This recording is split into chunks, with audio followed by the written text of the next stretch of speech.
আল্লাহ তাআলা তো বান্দাকে ক্ষমা করতে চান,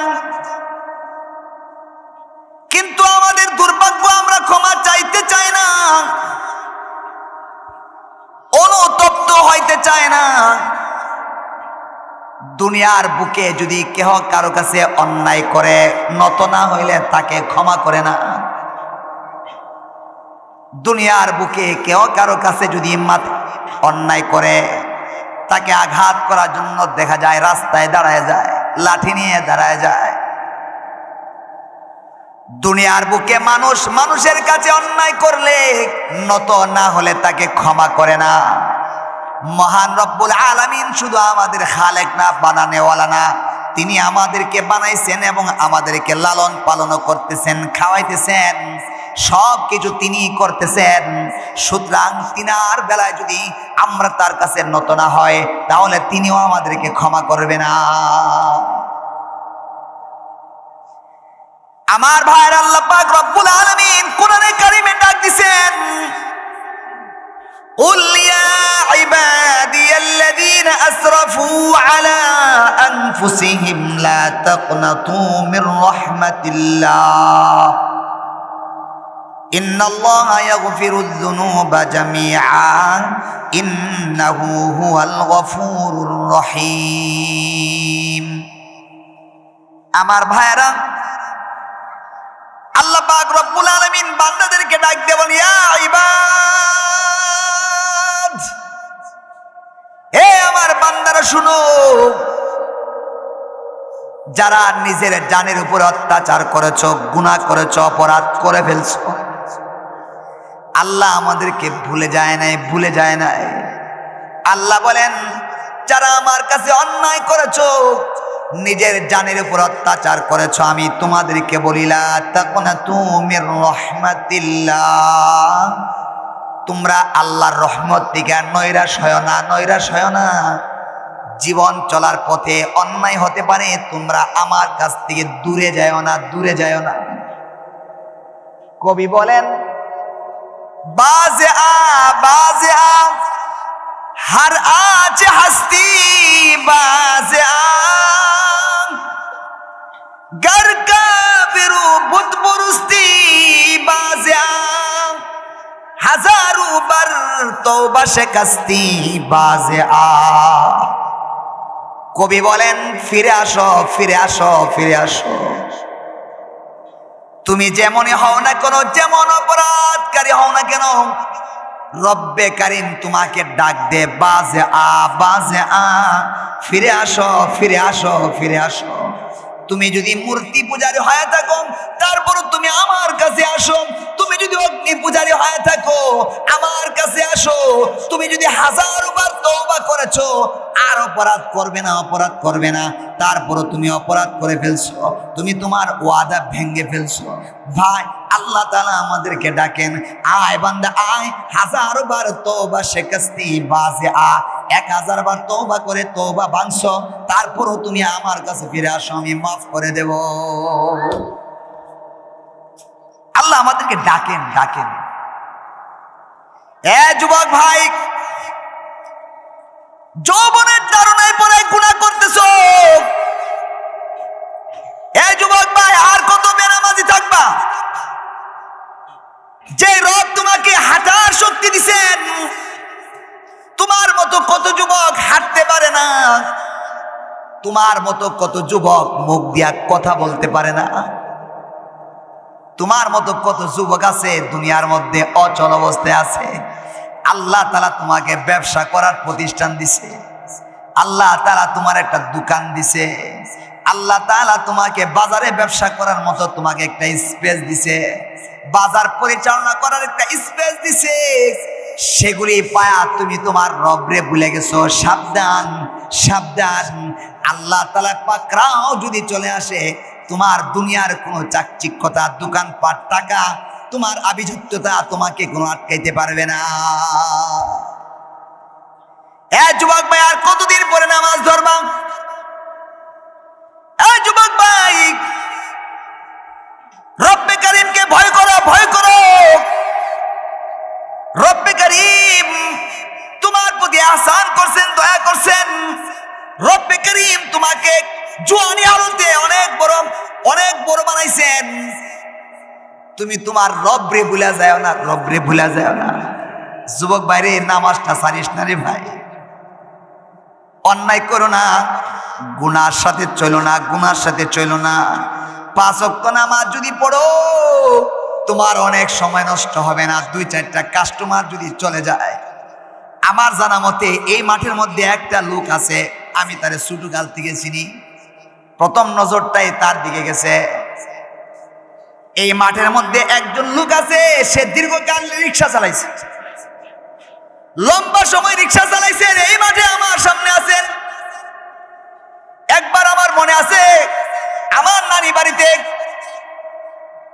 যাকে আপনারা মিনুর মার নামে চিনেন, মিনুর মার ওই বাড়িতে দীর্ঘকাল পর্যন্ত বড় হুজুর রহমাতুল্লাহি আলাইহি বারবার আসতেন, প্রতি মাসে ইজতেমা করার জন্য আসতেন। ওই সময় কাল থেকে ওনাকে দেখতাম, ওই সময় কাল থেকে আমি খেয়াল করেছি তিনি তখন রিক্সা চালাইতেন। এখন চালায় কিনা জানি না, বাকি আমার সামনে বসে আছেন।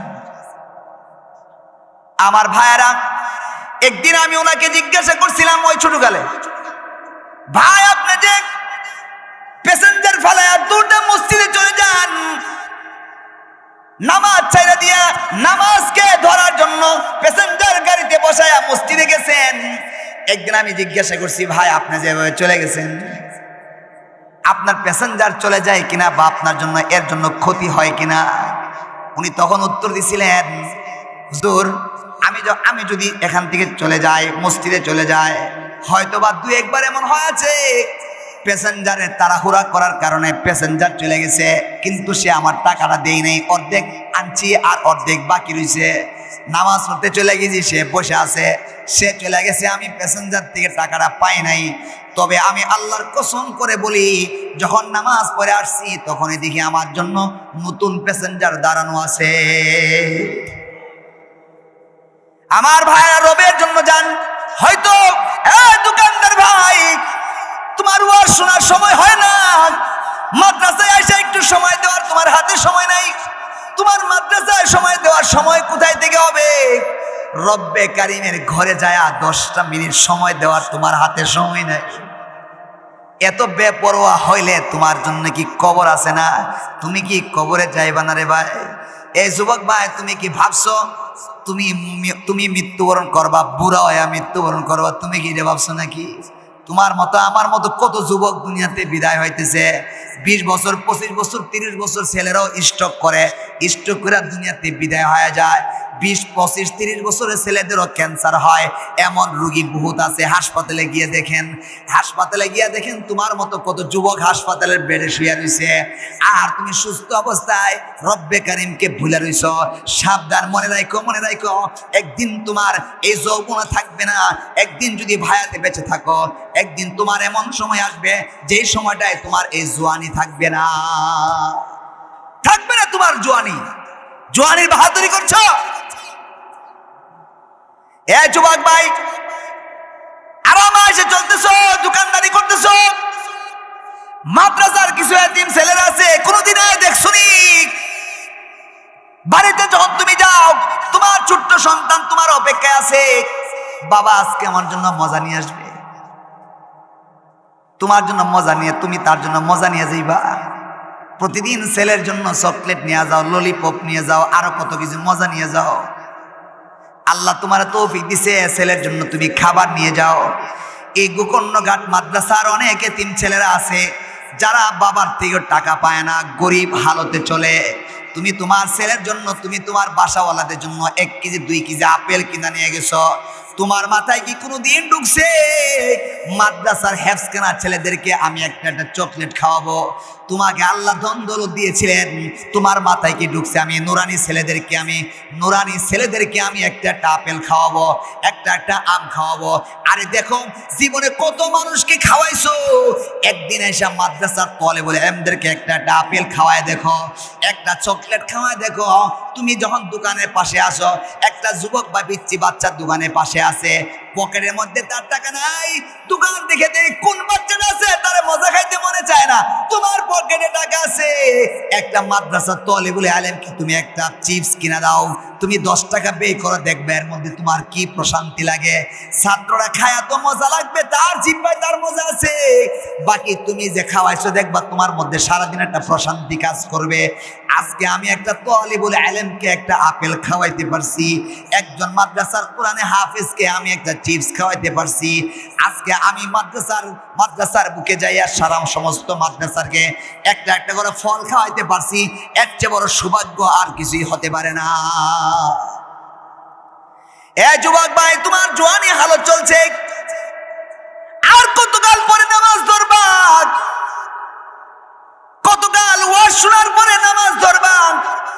ছোটকাল থেকে শালগাঁও কালিসীমা যখন পড়তাম, নানি বাড়ি থেকে হারকেন ধরায় ধরায় মোমবাতি ধরায় কফি বানাইছি, আপনাদের এই মাঠে ওয়াজ শুনতাম, নানিরে লইছি।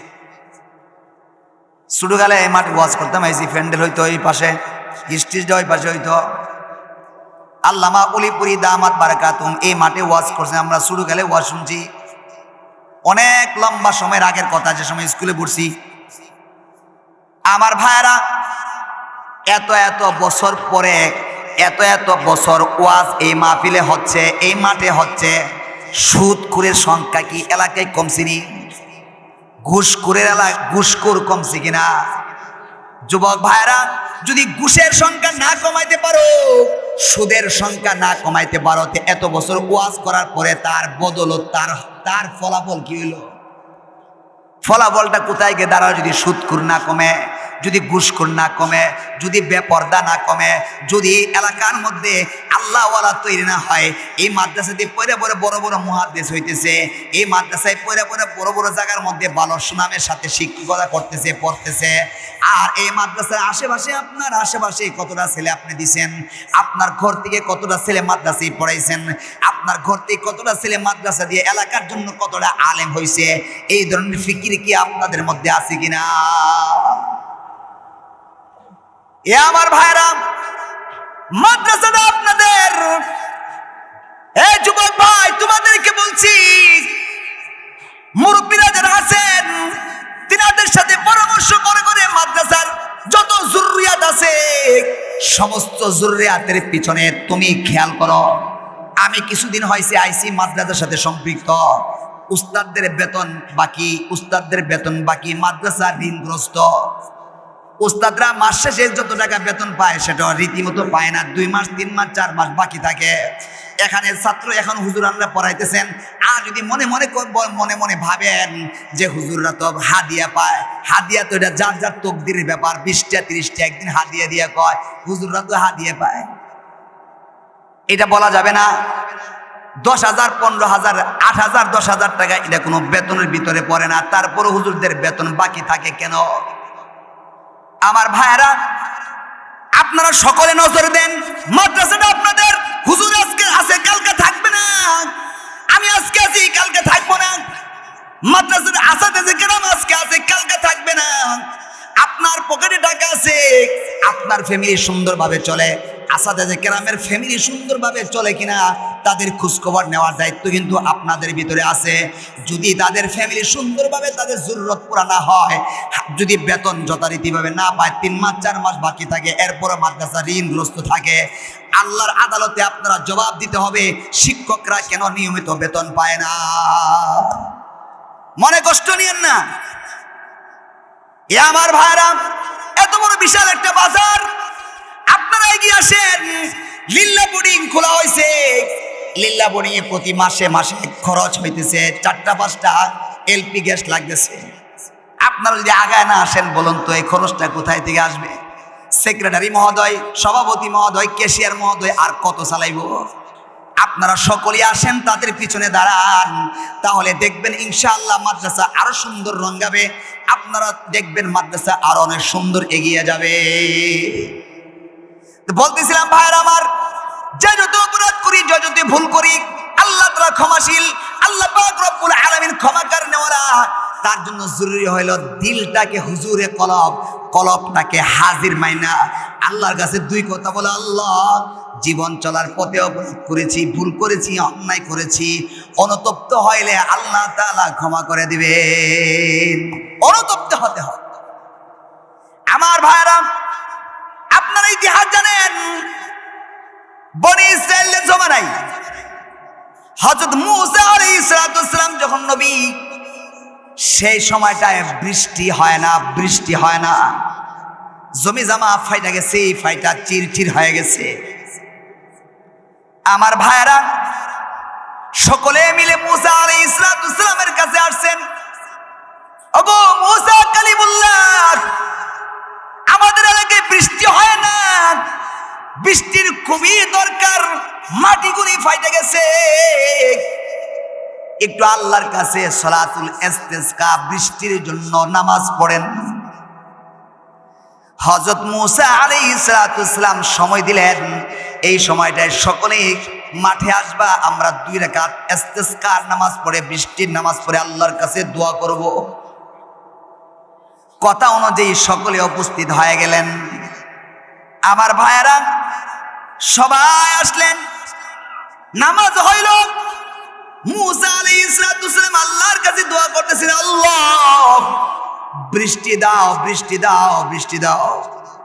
আল্লাহ তাআলা যেমন ভাবে আমাদেরকে সৃষ্টি করেছেন, মানুষ হিসাবে অপরাধ আর ভুল হতে পারে, এই মানুষ হিসাবে ভুল আর অপরাধগুলি ক্ষমা চাওয়ার জন্য আল্লাহ তাআলা ব্যবস্থা করে দিয়েছেন। তুমি যদি আমার কাছে ক্ষমা চাও, আমি আল্লাহ তাআলা তোমাদেরকে ক্ষমা করে দেব। তো হযরত মূসা আলাইহিস সালাম আল্লাহর কাছে দোয়া করছে, আল্লাহ, ওগো আল্লাহ, আমাদের উপরে বৃষ্টি নাজিল করো। মূসা আলাইহিস সালাম আল্লাহর কাছে দোয়া করতেছেন বৃষ্টির জন্য। এমত অবস্থায় আল্লাহ পাক রব্বুল আলামিন জিবরাইল আমিন আলাইহিস সালামকে পাঠাইছেন। জিবরাইল আলাইহিস সালামকে আল্লাহ তাআলা পাঠাইছেন, যা বলো মূসা আলাইহিস সালামকে যা জানাও, যাদেরকে নিয়ে আপনি এখানে উপস্থিত হয়েছেন, যাদেরকে নিয়ে উপস্থিত হয়েছেন, আপনি আমার কাছে মোনাজাত করতেছেন, বৃষ্টির জন্য প্রার্থনা করতেছেন, বৃষ্টির জন্য নামাজ পড়েছেন, কিন্তু এখানে এমন এমন গুনাহ কারণেওয়ালা একজন মানুষ আছে, যতক্ষণ পর্যন্ত এই লোকটা মাঠ থেকে না বের হবে, ততক্ষণ পর্যন্ত আমি আল্লাহ আপনাদের উপরে বৃষ্টি নাজিল করব না। আমার ভাইরা, মূসা আলাইহিস সালাম আল্লাহ তাআলার পক্ষ থেকে এই কথা শোনার পরে এলান করে দিলেন, ওগো আল্লাহ, হে আমার মাঠে যারা আছো, এমন এমন গুনাহ কারণেওয়ালা কে আছো, তুমি বের হয়ে যাও, তোমার গুনার কারণে আমাদের উপরে বৃষ্টি বন্ধ হয়ে আছে। যখন বলছেন এমন এমন গুনাহ কারণেওয়ালা কে আছেন, তুমি বের হয়ে যাও, সঙ্গে সঙ্গে যে ব্যক্তির মধ্যে এই গুনাহগুলি আছে, নিশ্চয়ই সে বুঝতে পারছে আমার কথাই বলতেছে, যেহেতু বলছে এমন এমন গুনাহ কারণেওয়ালা কে আছো, বের হয়ে যাও।